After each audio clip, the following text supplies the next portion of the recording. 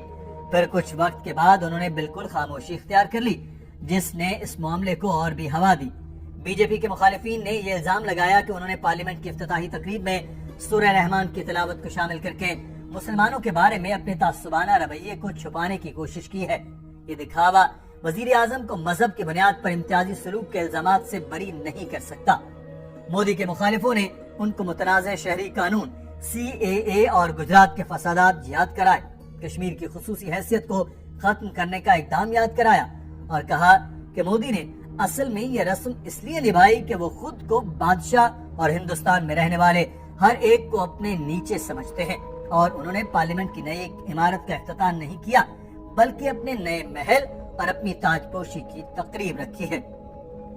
بھارتی صحافیوں کو بھی مودی کا اقدام ایک آنکھ نہ بھایا، اور پونم جوشی نے ٹویٹ کر دیا کہ یہ مودی کی منافقت ہے. بھارت کے صدر کو اس تقریب سے باہر رکھا گیا. مسلمانوں کو آئے دن شیطان کے طور پر پیش کرنا، ان کو برا بھلا کہنا اور پھر تلاوت سننا سیکولرزم نہیں بلکہ منافقت ہے. یہ شرمناک اور ذلت آمیز ہے. ایک اور صحافی کا کہنا ہے کہ پارلیمنٹ میں تلاوت کرائی، مہاویر کے گرنتھ پڑھے اور بھجن گائے گئے. ملک کو دھرم شالہ میں تبدیل کر دیا ہے کیا؟ کچھ لوگوں نے تو مودی کو ہٹلر سے تشبیہ دے دی اور کہا کہ پارلیمنٹ میں تلاوت کرا کے دیسی ہٹلر نے بتا دیا کہ پارلیمنٹ محفوظ ہے.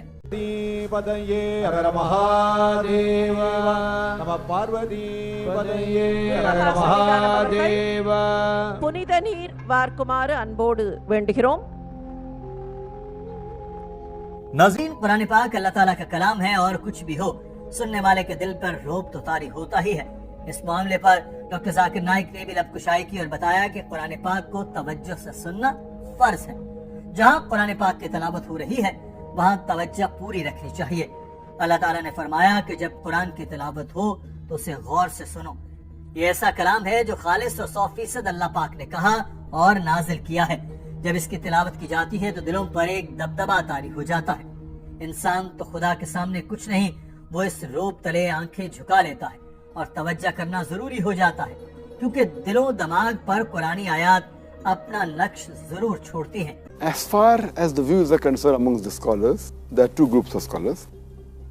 One group of scholars says that it is fard. When the Quran is being recited, you have to listen to it attentively. And they quote the Quranic verse of Surah Araf, chapter number 7, verse number 204, which says that when the Quran is recited, listen to it and be at peace.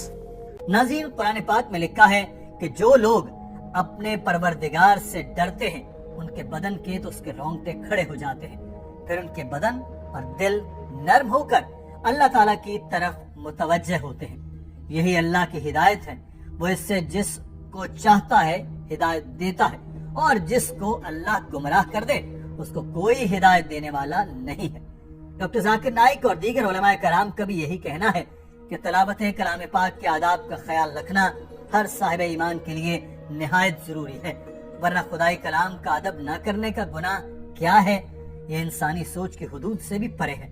قرآن پاک میں اللہ تعالیٰ نے ہی فرمایا کہ ہم ان قریب کافروں کے دلوں میں روب ڈال دیں گے، اس وجہ سے کہ اللہ کے ساتھ ان چیزوں کو شریک کرتے ہیں جس کی کوئی دلیل اللہ نے نہیں اتاری، اس کا ٹھکانہ جہنم ہے اور ان ظالموں کی یہ بری جگہ ہے۔